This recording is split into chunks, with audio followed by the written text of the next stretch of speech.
What's up, everyone? Welcome back to another episode of the Heel Hookers Podcast, episode 102. Let's go. Oh, what a one to get into today. We got one championship to talk about. We got UFC Louisville to talk about, but not just from our perspective, sitting in these chairs and just all that bullshit, but from Ginger's perspective in the arena, very close to it all. Let's fucking go. We got to get all your thoughts and everything on that. But before all of that, like and subscribe if you enjoy the content. We appreciate everyone that does. Let's get into it. First, before UFC, we got one championship to talk about. 167. It was such a great card. It was a great card. One of the bigger things about this one, too, that was very noticeable comparatively to, like, watching a lot of the other ones live. Big arena, sold out, so fucking loud. That place was going absolutely, like, just crazy for the entire event. Like, for their Denver event, we were there live, you know, so it was, like, on screen, not, like, getting to kind of see how that translated and everything, but they were going crazy for this one. They were. In the main event, we had Taiwan Chai taking on Smokin' Joe in the rematch. Went to a decision in the first fight. Goes to a decision again in this one. Which this one was weird with the majority decision, because I do not know where a 10-8 happened. Yeah, so this one over 5 rounds, and yeah, Taiwan Chai retains his title by majority decision. No knockdowns or anything scored in that one. Don't believe that any of the rounds were solid enough, or like someone got beat up enough that warranted a 10-8. Yeah, I don't know. I don't know how that draw came in. A lot of people seemingly afterwards just thinking that Smokin' Joe did enough to get it done. He did put a lot of damage on Taiwan Chai for sure. Like after the fight, the lead leg of Taiwan Chai was absolutely beat up all like on the thigh near the bottom of like the short line, and then that left eye was just like real swollen up into just it. I mean, even afterwards, he didn't seem very happy with the performance. He did not have a whole lot to say. Yeah. They kept asking him questions. He's answering with like 1 or 2 words. It was honestly a little awkward, but like you could tell that he just was not happy with the performance. Yeah, just even when they read the announcement, it kind of looked like he was surprised that he got it. Like, he was not. That was not a confident one for him at all. Yeah, very close fight, because it's like everyone had it 2-2 going into the 5th, and a lot of people gave that 5th round to Joe. Like, even Chatri said that he thought Joe won that, so they're looking to run that back for a 3rd time. Yeah, which I definitely understand it, you know what I mean? It's like, it won championship, so it's not like they have, like, all of these crazy, like, just all of these contenders that, like, people are just like, oh, no, they gotta fight this. That's what I was just gonna say. It's like, if anything, the bigger fights that people are gonna want to see are just, like, champ versus champ fights, so it's like, to go that close with the champion, majority decision, I have no problems if they decide to book that again. Yeah, definitely. No, yeah, you definitely want a solid conclusion, you want closure on that. Especially considering it was a close fight and it went to a controversial majority draw. Or majority win for majority win. I thought you heard draw. Oh, yeah, sorry. I was just saying that, like, I don't know how one of the judges gave it, like, a 10-8 to lead to a draw on one of the scorecards. Yeah. Okay, yeah.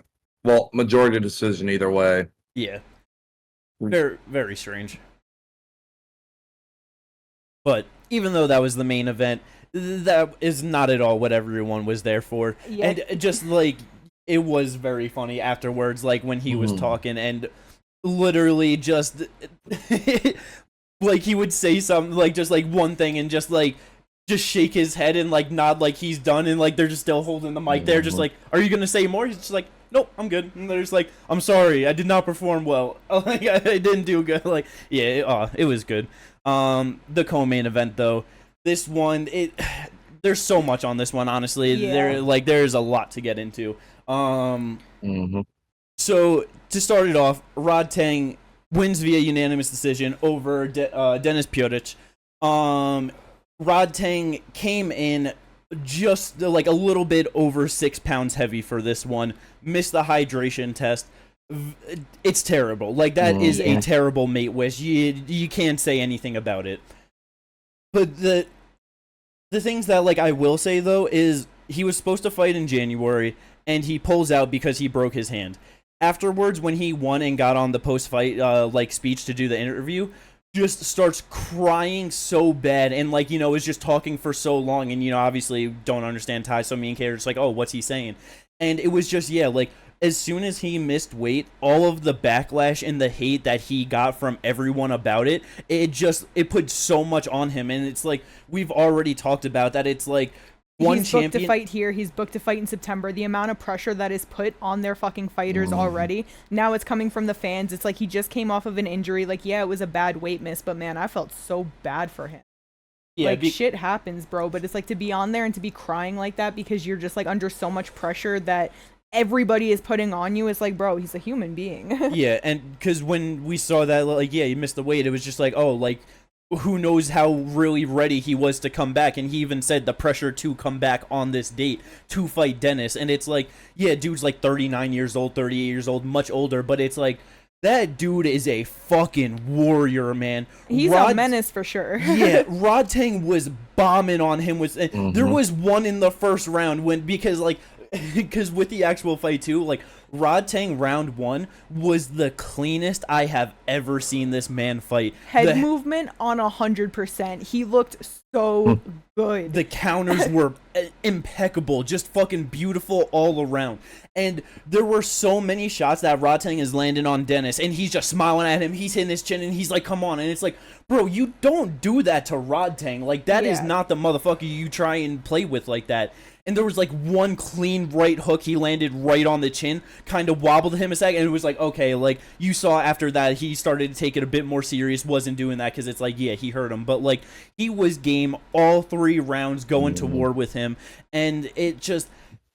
But after the event was over and just like saw that the post-fight press conference was going, and I started to listen to it, and motherfucking Chatri was just shitting all over Rod Tang of just how bad it was, how unprofessional. Oh, some people, they make too much money and they don't love the sport anymore. They don't care about, like, they don't take it seriously, all of this stuff. And talking about if you want to be a legend, then you got to do this, da da da da da. It's like, bro's had almost 300 professional bouts at the age of 26 years old. Like, under, again, like we said, all this pressure to come back. Like, he even sat there and said, like, yo, he was crying beforehand, he's crying now, but, and then just proceeded to shit on him. Yeah, like, saying he was crying in his room, like, after he missed weight and stuff, and, like, still proceeded to shit on him. And it's like, yeah, just saying, like, oh, if you want to be a legend, it's like, yo, you have to, like, yeah, make it this far, but still push further and still keep doing more. And it's like... And then, so Liam Harrison was supposed to fight on the card. Chatri made it seem like there was some weird situation with, like, the scales or whatever. I don't know exactly what happened. But apparently Liam missed weight, and the fight got canceled, and then Chatri just went on to just say how he's a legend in the sport, that he hasn't missed weight in, like, 12 years, so, like, this isn't something that normally happens, and, like, they ended up paying really bad for him, and, like, you know, paid him his money and everything for it, like... So it was just kind of crazy of just, like, one of your biggest stars in the entire company, if not your biggest star, definitely the biggest star on the side of Muay Thai itself, and you're just gonna, like, all of the pressure and everything that he clearly showed to go through, you're just gonna go out there and just shit on him fucking nonstop, like, and as he was doing that, like, I'm just getting so fucking angry. He had Kate and Mikey sitting next to him, and then, like, I looked up, like, over at Mikey, he literally just had his head down, and when he looked up, he looked so fucking annoyed, because it's like, because, yeah, how close Mikey and Rod Tang are, and it's like, for him to have to sit there and just listen to Chatri shit all over him and say he doesn't love the sport or care anymore, and he made too much money, that, like... And not for nothing, it's like back in September, Mikey ended up going to his grappling match, even though he was in the hospital the week prior with, like, an 104 fever. So I'm sure he's someone who is very keen to the fucking pressure that is put on them, and, like, yeah, I'm sure listening to that, he probably took it personal in many ways. Like, not only is Rod Tang one of his closest friends, but it's like... he's gone through it himself, and now to listen to him just shit on him like that, it's like, bro.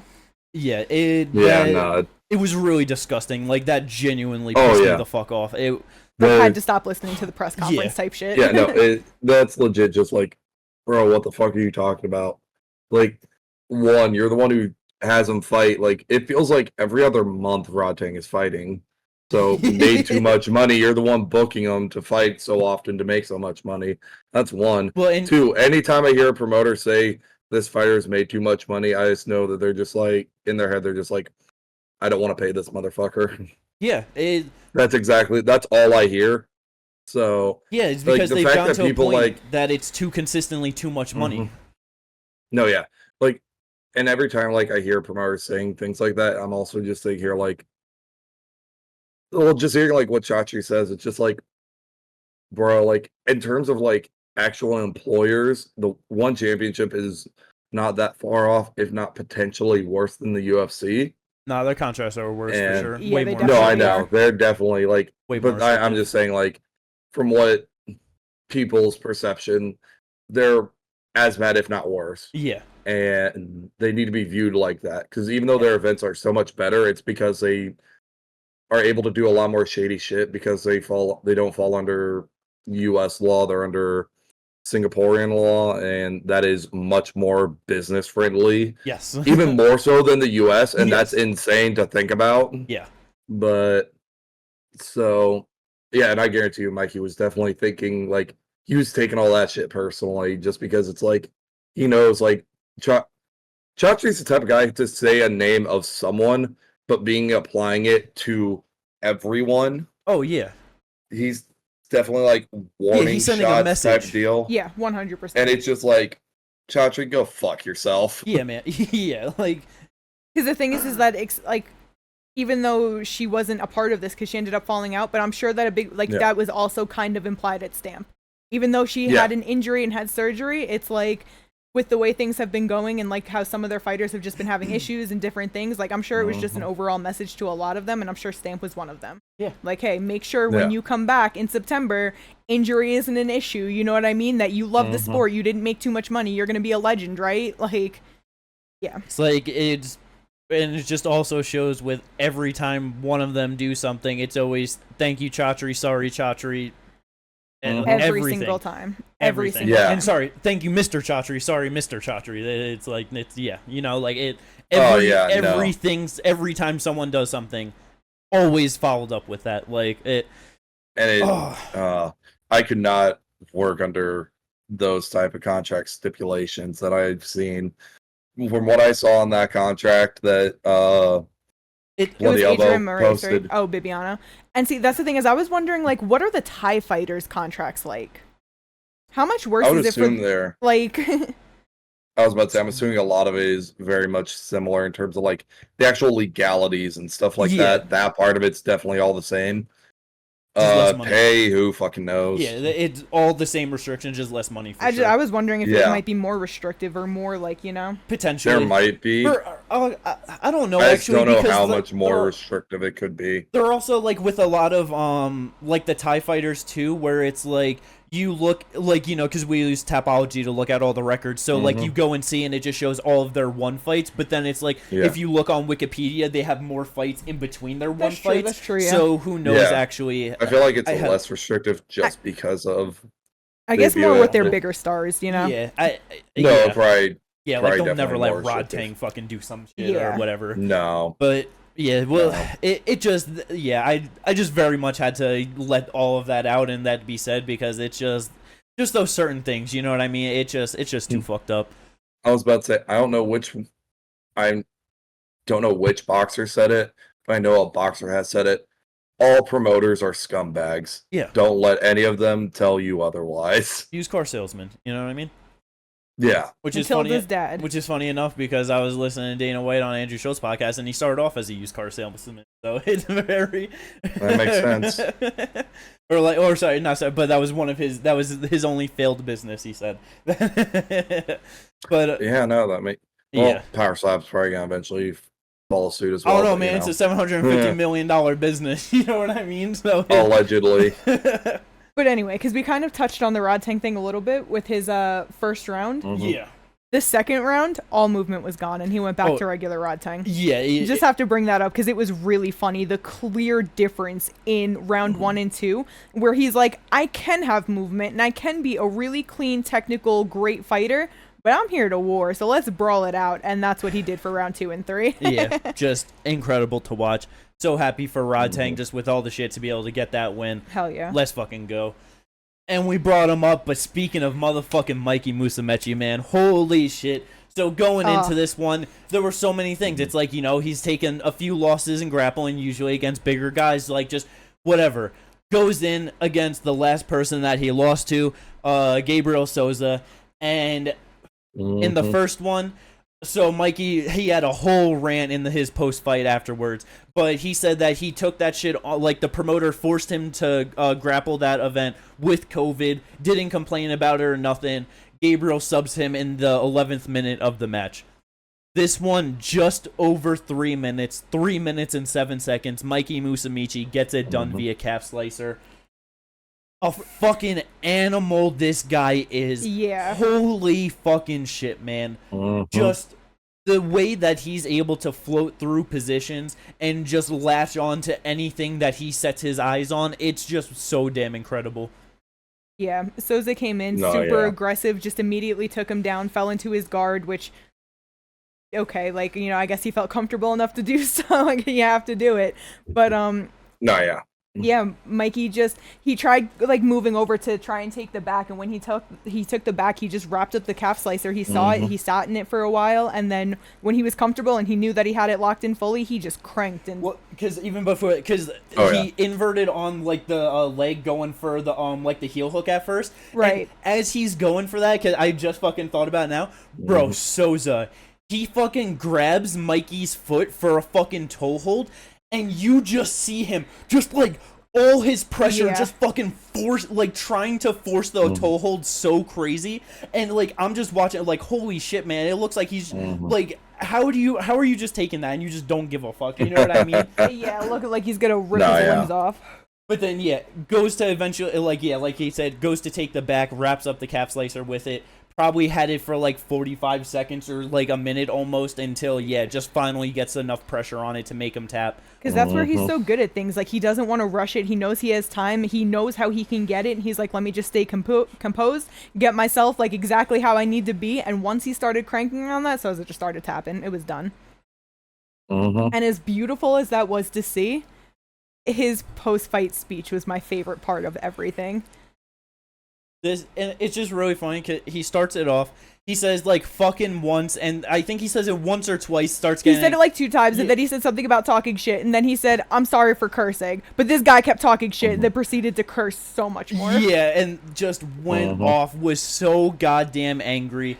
And he's like, oh, we don't have to walk around like these big macho men. Just fucking puts his arms out, just puffs out his chest, and like, he's imitating them. He's talking about how after that loss, like Gabriel Souza was just talking so much shit to him, saying that he's better, all of this stuff, and like, you know, he brought up the COVID and how like he didn't complain about that, like he just wanted this back, he wanted to win. Nobody else wanted to come over and fight him because there were a bunch of like steroid using cheats. He said like he was just talking so much shit. He was going off. I loved every second of it. He said, this time around I made that shit look easy, and what?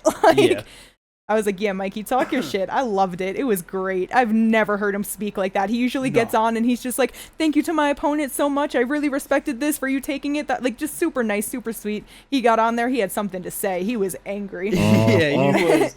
Angry Mikey unlocked is kind of scary. Yeah, man.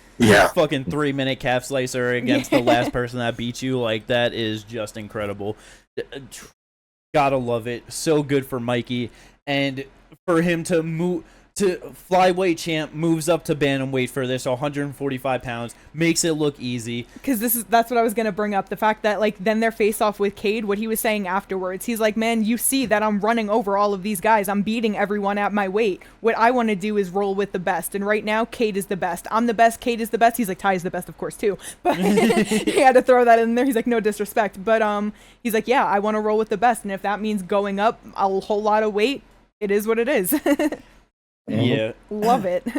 Moves up 1 weight class in this one, and 2 extra weight classes on that to take on Cade in September. That's gonna be so crazy. And speaking of Cade Ruotolo, he was also actually fighting on this one, not a grappling match, his MMA pro debut, and he looked beautiful. 21 years old. It was just one of those things where he's been in jiu-jitsu his entire life, so he obviously being so young, like, and just starting the training, like, he's gonna have so much ability to just be able to learn and just improve on those skill sets, but you never know how they're gonna look. Some people are just very good in one discipline, but when it comes to doing anything else and just those specific body mechanics, they just can't do it. Their body just does not move in those ways. The kicking game of Cade absolutely amazing. Starts it off throwing a fucking head kick real fast. It was just like, all right, that's going to be the game plan, just out at distance, which it does make a lot of sense because jiu-jitsu guy, you throw a whole bunch of kicks, it's like, what are you worried about? Maybe getting caught, taken down, or maybe slipping, losing balance. That plays right into his game. So he's going to throw kicks for days on the feet. Was just looking real good out there. Eventually gets it down to the ground. It was just easy money from there. Rear naked choke in the first round, just absolutely beautiful. But yeah, 320 in the first round for Cade. It's just, Blake Cooper. He was 2-1 heading in, got finished in, his one loss. It just, obviously Cade was meant to win, but it's his pro debut. That's the fights he's supposed to be taking, so good for him. He definitely needs to get a bit more comfortable in there because it's like, but it was his first fight and he looked so good for the first time, so. Yeah, post-fight talking about just, like those pre-fight jitters and just everything. Very understandable. Hell yeah. And then afterwards, he did, because, they had to ask him about, his grappling match with Mikey coming up in September. He said he would not be surprised if he gets the submission over him. So he's planning to go out there, make it look easy. I don't know if he can do that against Mikey, even being so much bigger. I am so fucking excited for that, man. September, that card's going to be absolutely amazing. The other big notes from this card on the prelims, Adrian Lee making his pro debut as well. 18 years old. Holy fucking shit, man. Monster. The guy he's fighting, 1-0. Again, you're fighting someone in your pro debut. They're not supposed to be some world beater. Right. But to fucking go out there. How long was that fight? 7 minutes? Yeah, just under 7 minutes. Every second of that bout, he was nonstop going forward, putting on big shots, big grappling. What was it at the end of the first round? He had him locked up in a triangle choke and then went for the Kimura real deep. Inverted triangle, and then goes for the Kimura off of it as well. At every point in that fight, he was trying. His striking looked great. His hands, feet, knees, all of that. When it went to the grappling, he was always trying for something. It was so good. After the first round, it was like, damn, can he keep up this pace? And then the second round came, and he kept up the pace. Only need another 2 minutes in the second round to get it done. But it's holy fucking shit, dude. That that's why, because for all the things of saying how great Cade looked, it's you could just see that when he's on the feet, it's just I'm striking, and then it's okay, I'm on the ground, I'll grab. The fluidity between every part of the game for Adrian Lee in his pro debut at 18 years old. You wouldn't think that this was his first fight. Yeah, it's you can see when someone comes from a family of fighters and they're naturally gifted. Yeah. You know what I mean?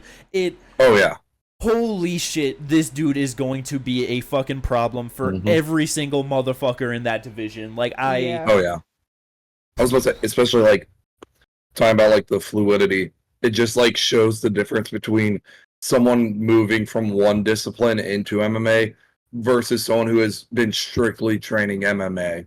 Yes. Their whole life. Exactly. It is night and day difference because you have those people who are if they're a grappler, sometimes they're tentative on the feet. I'm striking right now. And then once it gets to the ground, you see their fluidity there. But to have the fluidity to be striking into grappling and then all around game, it's just completely different when you've been training MMA strictly versus just training grappling or just training boxing or whatever it may be. Exactly. And then I'm pretty sure they said he was a Hawaiian high school state champ wrestler too. So it's that clearly showed with just the top pressure and dominance on the ground. But I mean that doesn't surprise me at all. No, it just it's not like you can do Muay Thai for your high school, No, But yeah, man, Adrian Lee, 18 years old, incredible. He is going to do some very good things in this sport for sure. Last little thing, we did have Johan on the card. It went 5-0 in 2023, 17 years old still, comes back out 2024, loses a unanimous decision, but it was a good scrap, just, was going crazy in the first round, just started to slow down.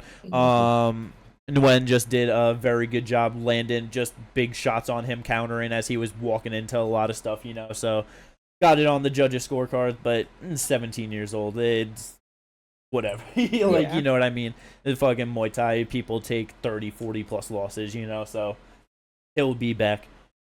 Mm-hmm. But a very solid card. 167. Let's go. Absolutely incredible. On to UFC Louisville.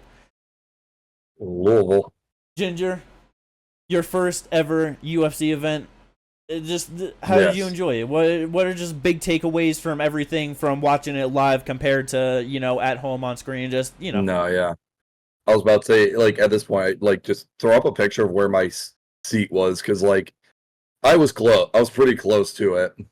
But, yeah, no, completely different. Like, especially, like, seeing the size of a lot of the fighters coming out, you realize, like, holy shit, how much bigger they are, especially like in the lower weight classes. Like Jimmy, the first time he saw Bryce Mitchell. Yeah, bro. That's literally what I saw him in Vegas, and I was just like, what? Mm-hmm. Yeah. I was like, what the fuck? What is right? Like some of the guys, like especially like in the lower weight classes. Okay, apparently I closed Tapology because I'm trying to remember exactly who I was thinking of. Because there was one that like shocked me. Like I'm like, what the fuck? Raul? And I want to, not Raul. Daniel That might have Marcos? been one of them. One of them that really shocked me, even though I knew it was like 185, was actually Bruno Fajeda. Like seeing him, because he's 5'10", and when he's in the cage, like rehydrating and everything, I'm like, this dude's like gotta be 205 right now. Like what the fuck? Because he is so stocky. Fucking Hulk. But yeah, no, Raul was also someone who's a lot bigger than I expected. Dominic Reyes, just because he's like 6'4", and you forget like, oh yeah, that's tall. I'm 6'1", and I'm like, shit, I'd still be looking up at him. What the fuck? Yeah. But yeah, no, a lot of it. There's that. Just the difference in the atmosphere, the energy you have. You want to know what the biggest difference is, especially like from a fight night there to on the screen. A lot of times I'm like, oh, okay, it's Joe Martinez.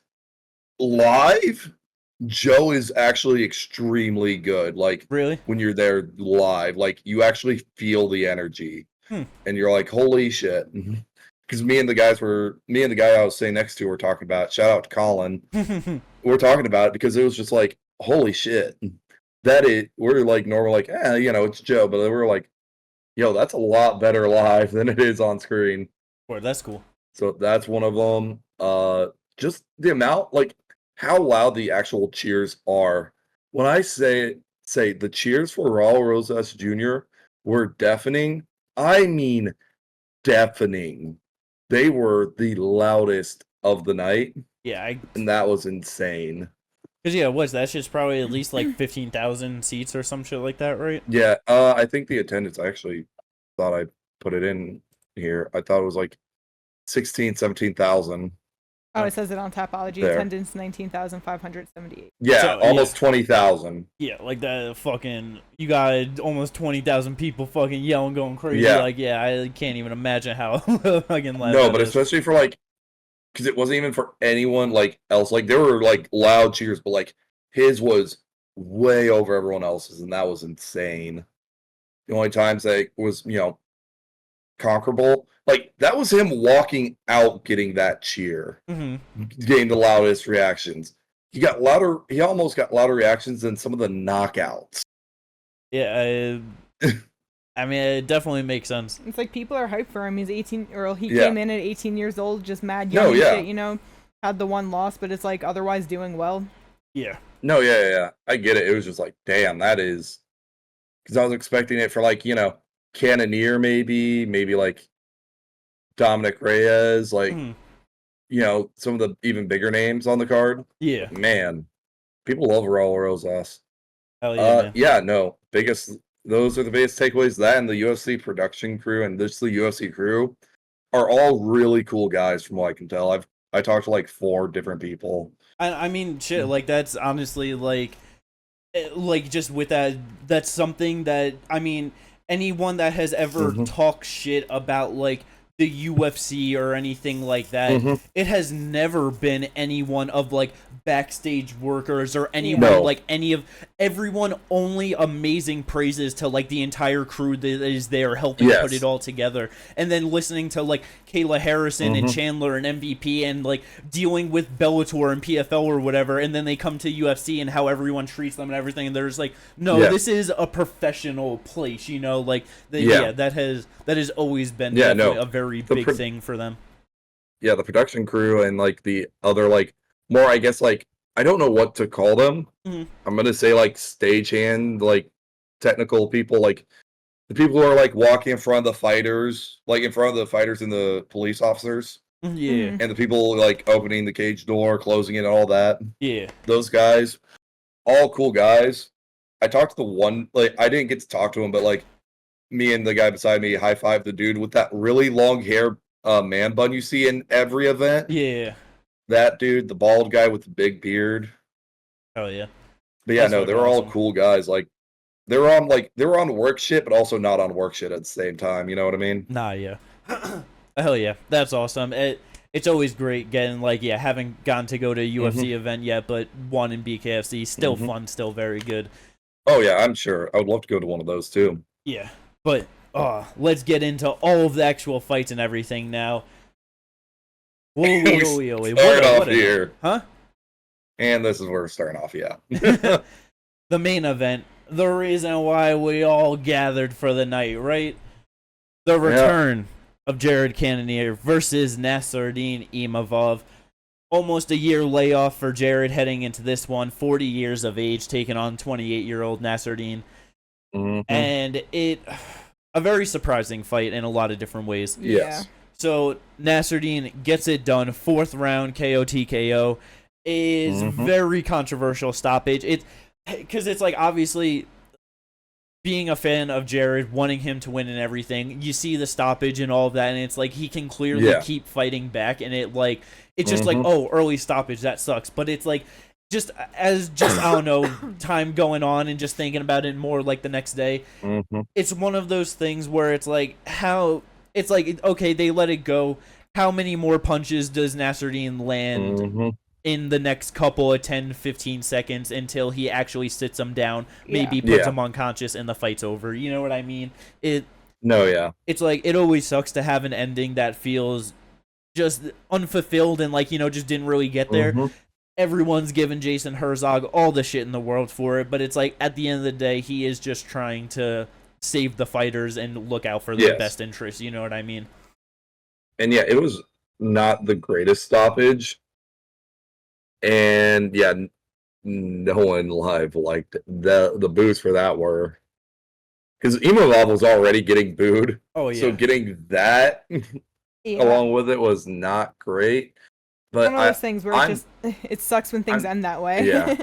I was just like, yeah, I'm on board with what you were saying. Like, even like live, I was like, that's not a great stoppage. I understand it, but that's not great, Herzog. Yeah, it definitely isn't.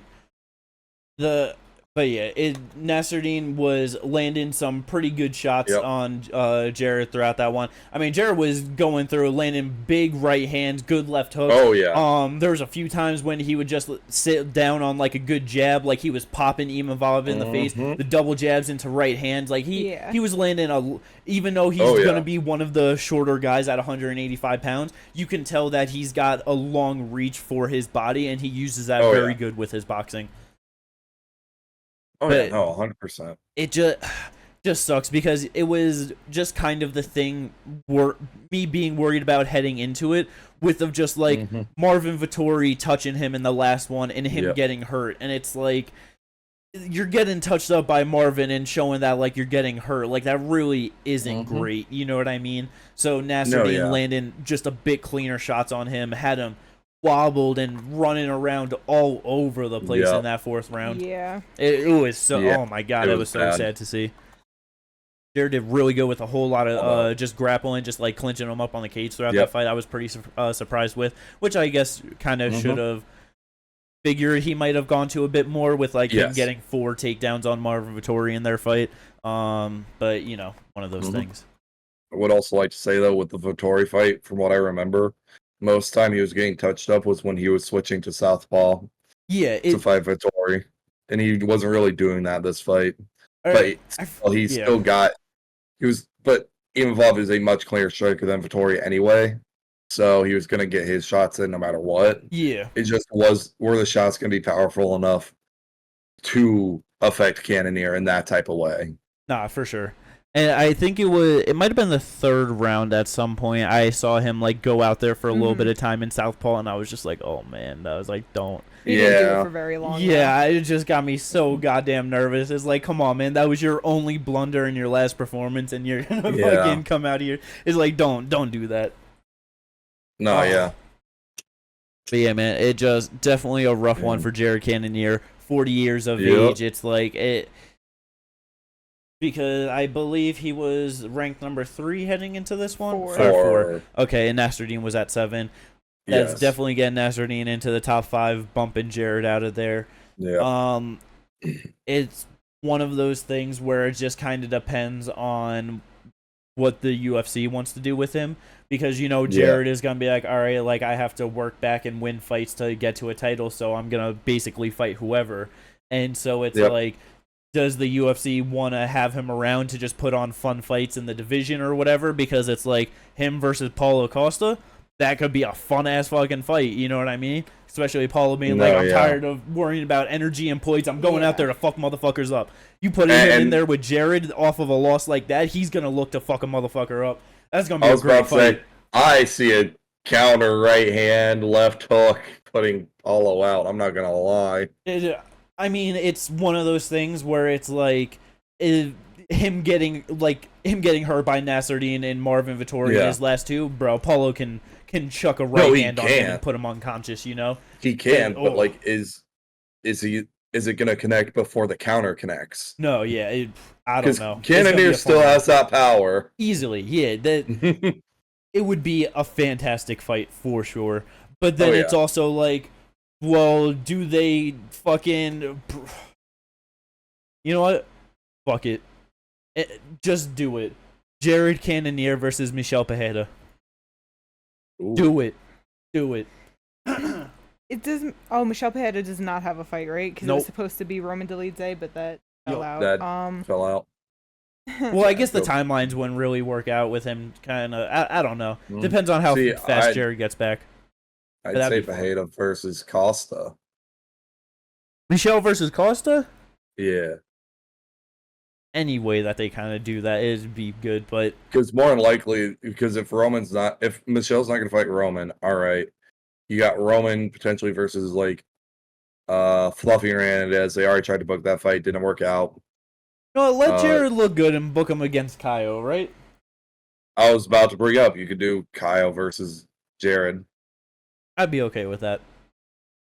Let's fucking go. Either way, I just hope that they at least give him just something more like, you know what I mean? It just like, don't fucking let Ikram get his win fucking next week, and they're just like, all right, let's do Ikram versus Jared or some shit. Like, I don't. No, we don't want that. If anything, I'd want to see Ikram versus Roman Dolidze. I'd be fine with that. That'd be good. That'd be a good one. But for Imavov, it's definitely the best win on his record right now, for sure. Because that puts him 2 in a row. Just Roman Dolidze, Jared Cannonier had the no contest with Chris Curtis, and then the loss to Sean Strickland before that. Yep. Middleweight's hard right now because there's so many big names and like deserving people of big fights. It just really is all gonna depend on what the UFC sees in you and where they want to put you in there. You know what I mean? Yeah. And then also it depends on how Whitaker Hamzat ends. That's what I was just gonna say. Is that because Imavov's getting into the mix, but it's like that's a fight that's booked, and that'll take way more priority over him in the future. Yeah. Oh yeah, especially if either of them get like a finish that is viewed as more legit than what he did. Like if Hamzat gets submission round 1, or if Whitaker knocks him out round 3, like, and actually like KO TKOs him. Bro, if Hamzat wins a controversial split decision over Robert Whittaker, he's getting the title shot. Yeah.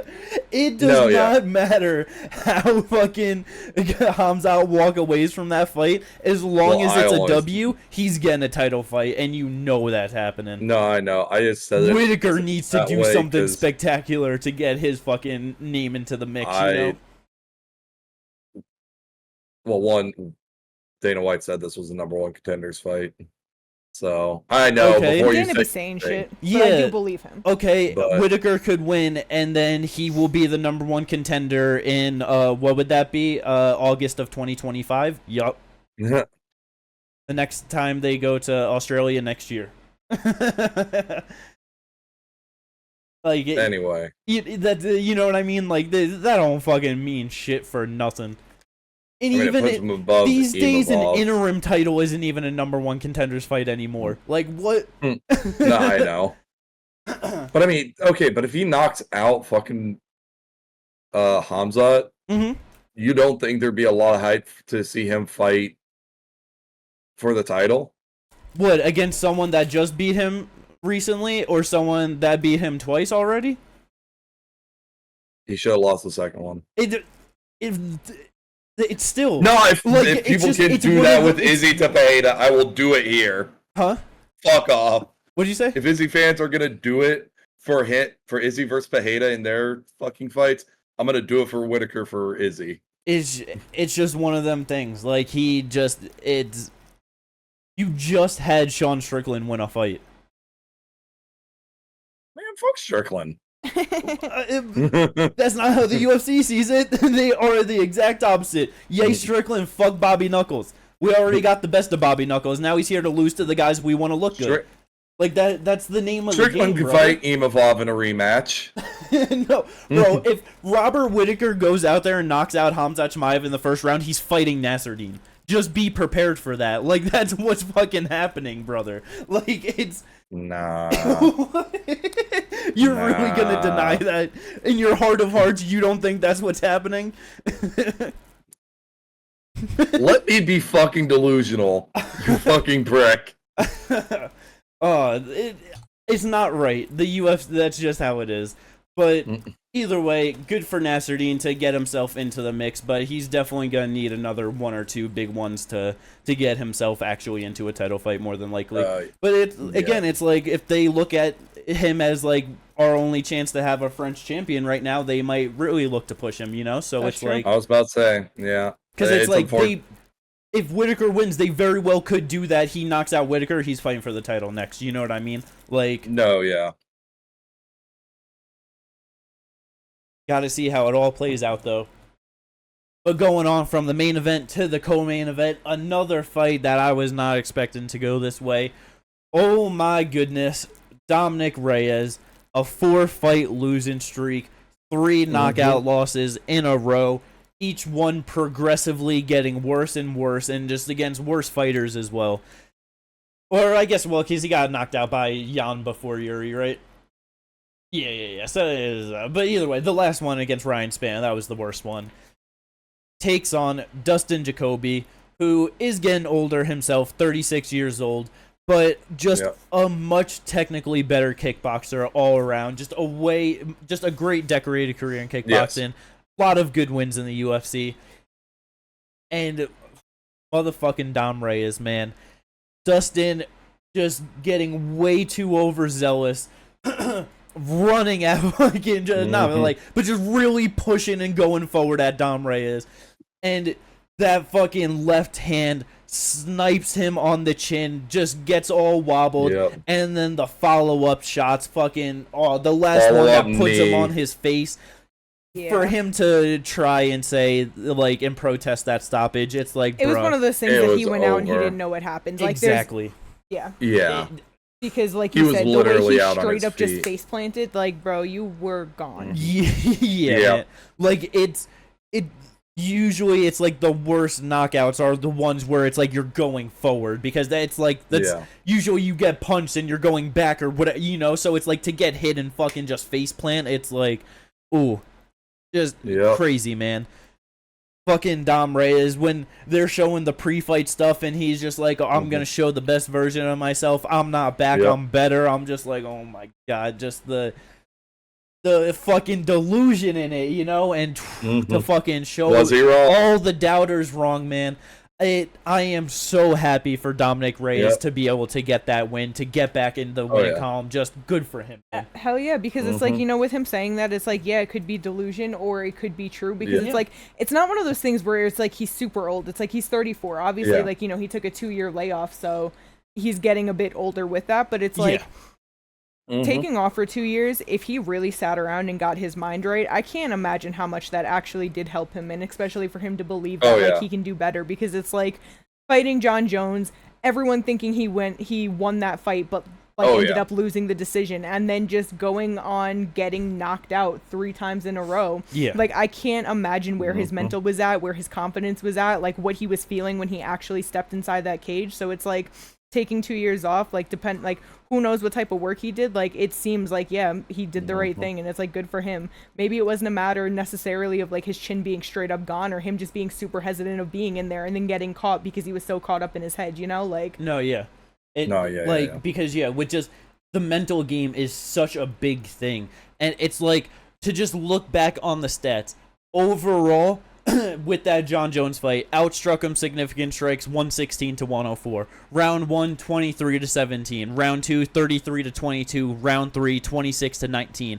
Only round 4 and round 5 did John Jones start to get ahead, and that's when he finally landed takedowns. Obviously, it's one of those things where it's like stats don't tell the whole thing of a fight. You go back and watch those first 3 rounds. Bullshit, Dominic Reyes did not win those first 3 rounds. He walked John Jones down and beat him up on the feet and outboxed this man easily over the first 15 minutes of the fight. Like, that was his fucking game. So to get a terrible loss like that, and to now have to just go in against all these people, and just great fighters, Jan Blachowicz, Yuri, and Ryan Spann not as good, but like a big motherfucking powerful guy, and just finished, and then Ryan Spann, he's probably thinking, I'm better than him, you know, it's just, I'm fighting fucking 2 former champs, whatever, and then just walks into a big shot, gets finished again. Like, there is so much behind that could just, like, even if it's not just his chin that, you know, like, is necessarily damaged or whatever. But that's what I'm saying, like, just being so caught up in his own head and, like, in a bad mentality that it's like, you're not ready for these shots, you're not fully in the game, so you're not fully prepared for everything that's coming at you, and they just put you out because you're not there already. Like, it's just crazy, man. And so fucking happy for Dominic Reyes. Definitely one of those things where great win. Happy you got back on the winning track. You ended a terrible losing streak. Do not start jumping the fucking gun and be like, well, see, I won. I'm back to where I was now, like I was at the top of the division. Take it slow. It's all right. Like you said, 34 years old, starting to get older. 205 pounds. That's what I was going to say. Is that 205? Like... He does not have the kind of MMA fucking like damage overall, like through a long lengthy career like a lot of people do. He doesn't have like he did other sports and stuff, you know, growing up, and like just love to make fun of just, I'm Dominic Reyes, I play baseball, basketball, you know what I mean? But like he doesn't like have fucking 15 years of wrestling, and like he has more than enough time to just make sure mentally right, stays physically good, and truly build up that confidence again. Exactly. Get back to that man that fucking beat up John Jones over the first 15 minutes of a championship fight. That, so good. Now, question. How do y'all feel about him versus Anthony Smith? For Dominic Reyes, that's absolutely perfect. For Anthony Smith, honestly, it's pretty for Smith. That's honestly a great fight. Yeah, because I feel like, like, who else really is Smith going to be fighting right now? Unless somehow, unless this is where they pull Krylov out of the fucking hat. Because. So I was just gonna say, I just feel like the problem with it is that, if he, you know, Anthony Smith at 10, Dom Reyes at 15. That was like the problem. We've talked about how it's an issue with when people are on a decline. and they're at the top of the rankings, they have to go down all these scary people. It's like the fact that, like, you know, he didn't like get bounced out of the rankings or whatever, he won. Unless they're giving him people outside of the rankings, which would more than likely be someone either up and coming or maybe somebody that's just sitting outside and they're like, hey, you can get a win, they're going to move him up. Yeah. Anthony Smith is a good way to move up, but after that, he'll be at number 10, and what are they going to do with him? You know what I mean? Like, how long can he actually go with getting solid fights for himself to build up that confidence before he's given to somebody that maybe he shouldn't be fighting just yet? I mean, but the thing is, it's like, looking at it, it's like, I don't think him versus Bogdan and Alonzo, I think both those are terrible matchups for him.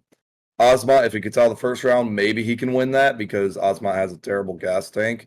But like all three of those are powerful strikers who can put him out. No, that's my point. Like I mean in the rankings altogether is that it's like where he's at and where he broke his streak at. I don't know how much of a streak he'll really be able to put on before he's put up against someone that might not be a great matchup for him. You know what I mean? No, and I get that. It's just so that's just where it's like, damn, like, yeah, Anthony Smith would be a good one, but then where do we go from there? It's like maybe the 2 streak would be good enough, but like, I mean, that's all I'm saying. No, I understand. For me, like, I definitely would like to see him at least put on a 3-fight winning streak before he gets back to the top 5. That's for me. I definitely agree with that part. If he could get a solid 3-fight winning streak on his way back up to the top 5, I am more than okay with that. I think that, like, Dustin Jacoby, great first win back. Anthony Smith, it's good because he's not gonna be like, this big power puncher that's gonna put him on him, but he's a crafty vet that is solid. He doesn't have like bad stand up or anything. He can still hold himself very well, and he's got crafty jiu-jitsu that's a different kind of threat for Dom Reyes too. So, like, that's a good one. And then it's, like, then that's where you have to try, like, when you get to the top 5, like, everyone's going to be scary and risky, you know? Yeah. So that's when it's, like, if he can get those 2 in a row, a potential Khalil Roundtree, someone that's very dangerous but has some flaws, Johnny Walker, even Nikita Crowley, like, any one of those, like, then I feel like that's a good progression to, like, get his confidence and get back up to, like, because he's one of those guys where it's not like you can let him go on a 6-fight winning streak, like, or like a 5-fight winning streak against, like, some not good guys outside of the rankings. It's No, exactly, because that's kind of the thing is he's going to be moving up anyway, but, like, right outside that top 15 is, like, Vitor Petrino, which, he has flaws, but his strike is very devastating. Again, like, can put out. Yeah, that's why I was saying. And he does have good jiu-jitsu. It's like. That's why I was saying it's not that I want him to fight outside the rankings. I'm just saying that, like, no matter where he fights, it's just fucking scary, you know? Oh, yeah. It's like how you match it. It's just like, damn, like, how will it work? Because even with, like, you know, a Khalil Roundtree, it's like, he has flaws, but damn, that's a hard hitter. Johnny Walker, you can knock him out, but boy, can he knock somebody out too. You know what I mean? Where it's just like trying to match him up in fights that he can win for a 3-fight winning streak. It's like, that's where it's like, damn, that's rough. 100%. And that's just, in the reality of it, that's basically every division's top 15 for, like, a fighter that's in a rough patch, you know? It's very hard to get back to where, I feel like when you get to, like, the higher divisions, though, obviously there's just more hard hitters, because at least, like, in lower divisions, it's like, you can match these people up where it's like, no, they're grapple heavy, they're strike heavy, whatever, and, like, you can actually make it work.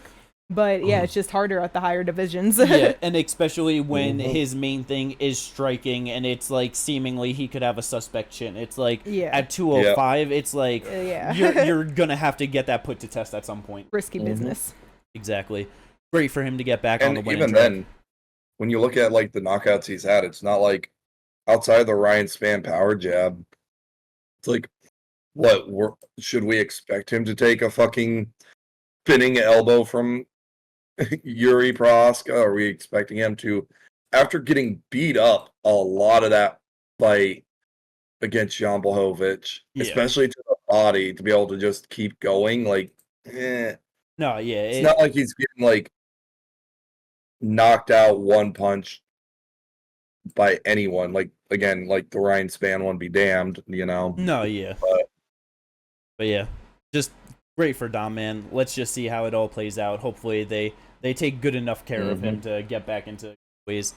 As we mentioned earlier, Raul Rosas Jr., again, the biggest pop on the card, featured taking on pretty Ricky Tercios. And it basically what I expected from this fight. I was very surprised that Ricky was able to get Raul Rosas Jr.'s back at some point and look for a rear naked choke of his own. I was so hyped like, when that shit. happened. It was so funny I because was so hyped. while that was going on, Jimmy was like, "Yo, fight the hands, Raul," because like he was just like throwing punches back, like not worried about it. I'm like, nah, bro, like he must feel like he's okay because it's like he was cranking on his chin, on his face, and it's like at some point you're gonna relax. You can only crank for so long before you relax, and like Raul clearly was just like, nah, this is fine. Just turn that shit around. Got a RNC of his own. Yep. Beautiful. And I did also kind of forget his giant chin that he had on him, so it's like I wasn't gonna bring that part up. It's like where he was positioned at. Like normally, that's pretty close to being right, like on the neck, But for Raul, he had much distance of chin in there to keep him okay. So. And then as soon as he got out of that, instantly took his back and was like, fuck you for doing that, and tried to choke him out. Yeah. End of the first round, second round, just fucking, man. And it's funny because it's like, thing. when Raul got his back and he was on the face crank, he was cranking so hard, shit popped right under, and it was beautiful. done. Absolutely amazing. Just another solid win for him, and just got to keep on building him up. No need to rush nothing. Just slowly getting older, slowly getting better. It's all good, and just gotta build him into the best fighter that he can be. Oh yeah. Plenty of time. 1 of 4 performance bonuses handed out. Yes. When Paul said, "Who do you want next?" I'm like, in my head, I'm just like, don't call out a top 15 fighter. Don't call out a top 15 fighter. Don't call out a top 15 fighter. I did hear who we said actually. He didn't really say anyone. He just wanted to fight in the Sphere. Oh, okay. Okay. Yeah, because I'm like, I don't know how he fares against anyone in the top 15. Oh, way too even early. Pedro Munoz. Way too early. Way too early. Look, no need. Like I was telling the guy who was sitting right beside me, the way that with the reactions he's getting and the amount of like star potential he probably has, I could see them doing it, fucking up the whole thing because they decide to Sage North cut him. And the thing is that someone like Pedro Munoz might actually be his worst matchup, considering he's never been finished, and there's just going 3 rounds. I don't know if we should trust that. Such a bad like fight. That's like no, they all are. Damn near, like pretty much all of them are. Do we want to see this dude get leg kick TKO'd by Jonathan Martinez? Like, no. Yeah, not right now. Bro, he could even get leg kick TKO from fucking Pedro Munoz. Yeah. Like, he gonna be even for old ass man, he gonna be sprawling crazy on those takedowns, gonna be switching around right to the back and gonna look to choke that man out. He's not gonna hang with him. It's so far away from there, man. Like it. No, that's what I mean though, and it's just like I still feel like Talbot. I feel like Talbot and Rinya are both extremely hard matchups for him as well. Yeah, incredibly rough matchups. They are, and that's the thing. It's like that's why I was saying like with Raul, like he's ranked like number 50 right now on Tapology after that fight, and it's like people love him. Blackshear, Nakamura, Cameron, Marcus McGee, fucking Talbot. Like these are all hard fights for him. Yeah, and that's the thing. The way the UFC works is they're gonna put them into those fights. Maybe not those specific matchups, but no, give him the winner of Garrett Armfield or Brady Houston. Do shit like that. Yeah. No, that's possible. They're booked for next week. Winner of that fight. Like that sounds very much more reasonable. See, that sounds much more reasonable. But with as much star power as they have, I could also see them, because this came to me earlier, see them putting him in against Cody Garbrandt. The thing is, I think they also might recognize, like, obviously he's young and, like, he still has things to build. Like, they might just keep giving him fucking people to look good against. Bro, how many times did Sean O'Malley get a fucking favorable matchup that were just like, he has to go up, he has to go up, he has to go up, and, like, you know what I mean? No, I know, but I could easily see them just because, they keep putting him in the spotlight too on like decent sized cards or whatever, under pay-per-views, whatever, and just against these people where he can just look good against. No, easy. Exactly. It depends on if the UFC is smart with it or not, and I feel like Dana is how many times like has people also looked good like on Contender Series or whatever, but like too young, too inexperienced. Don't like they recognize that he is young as shit, and like they've obviously made those mistakes before, but they've definitely learned from those mistakes as promoters for sure. It seems they've learned from those mistakes. We have yet to fully see because they really haven't brought anyone in this young. Oh yeah. But I mean, I feel like Sean O'Malley is a perfect example. Like he got a lot of really good fights that he should have won, and then they like once he kind of got into the spotlight big enough, gave him a huge step up. He won, and then now he's the champ. You know what I mean? Like I know what you're saying. You also got to remember there were years that they like that kind of got wasted because of injury and a suspension. Oh yeah, but like they kind of were really just like, all right, we kind of got to pull the trigger now. He is getting older, and eventually he does more than likely want to move up as well. We can't just. So I feel like that's part of it as well. Yeah. So, but with like Raul Rosas Jr., they literally have all the time in the world. Exactly. So let's just hope that they take that for him. Like Kate mentioned, got a performance bonus for that one. Next fight on the card also got a performance bonus. Bruno Ferreira. Oh my goodness, God. that fucking spinning elbow was absolutely Two nasty. of them. Yeah. Fucking the first one was real good, and it was like, insane. okay, damn, that was crazy. And then second one just absolutely done. Toasted up Dustin Solsfuss in the first round. Yep. Beautiful win for him. Puts him to 3-0 or 3-1 in the UFC, right? 3-1, I believe. Yes. Yeah, because I knew he lost one. It's very solid. Just give him guys for a while that are potentially a little bit chinny and not that great, and let's see the Hulk fucking smash. You know what I mean? Like, let's fucking go. And then occasionally you give him someone that you want to get up a little bit higher, and then he maybe gets knocked the fuck out or whatever. But then it's all good. Yeah, he'll definitely just be around for some fights. Yeah, man, it is gonna be a whole lot of fun. Well, Bruno Ferreira is around. Huh? How do you feel about Bruno versus Edmund Shabazian? Oh my god! Oh my, that fits it perfectly. What the fuck? Oh my god! Great job. Oh fuck yeah! Book that shit, please. Holy. Because then that might be a little bit else too looking. The first thing I thought was like, we could really find out about his shit if we really wanted to. Was put him in there against Bo Nickel. Oh my god! Let's find out how that shit. Nickel out? Oh yeah. Oh, we did. He did. I forgot about that. Yeah, it's hard to hear with the speakers there. Oh yeah, sometimes. yeah. No, especially when someone has an accent. Yeah, he said something. He said, "Let's go, Bo Nickel." Yeah, fuck, I forget how he set it up, but yeah.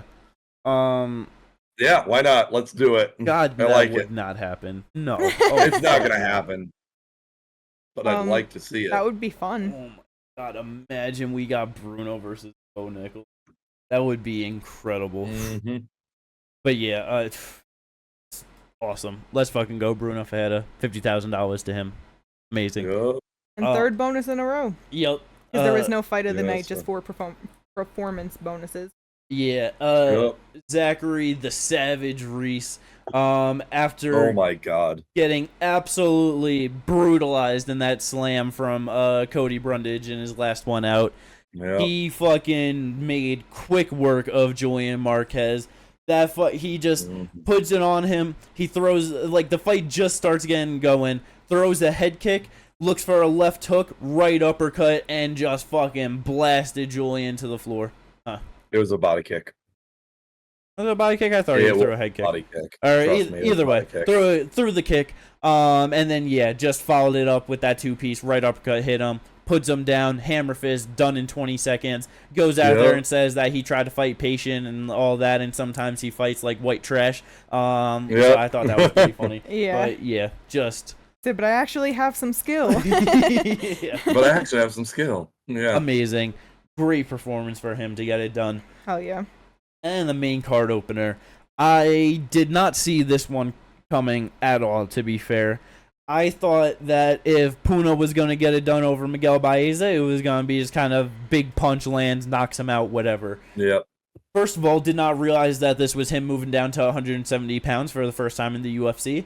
And that definitely made a fucking difference in his ability to perform. Yes. So overall strikes, at the end, total Puna 331 to 22 and significant 144 to 7.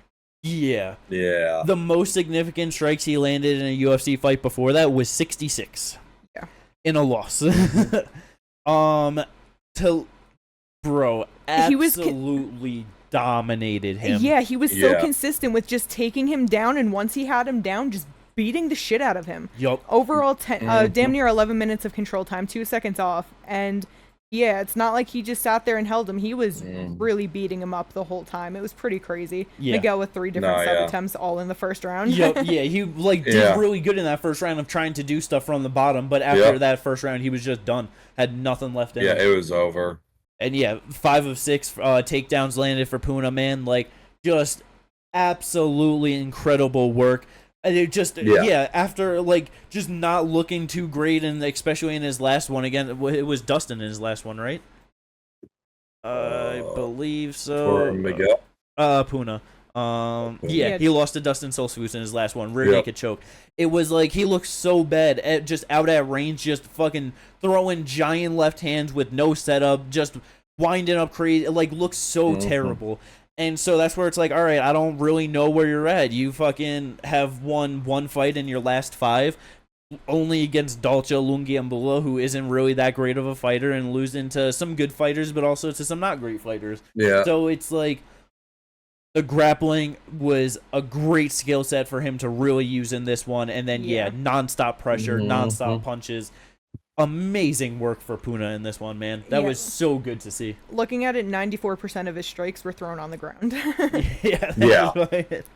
That makes sense. And it's just like, as we were watching it, I said it, where it's like, just from that last one where it's like, okay, you're a big, powerful guy, but you maybe don't have the best striking.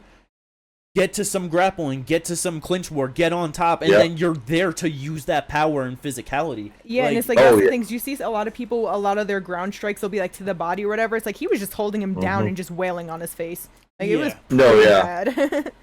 Yeah, man. 89% to the head, 9% to the body, 1% to the leg. Like, Yeah, just a great win for Punahele. Definitely showing some improvement in his career. And we'll see how the rest of his career goes in the UFC with that.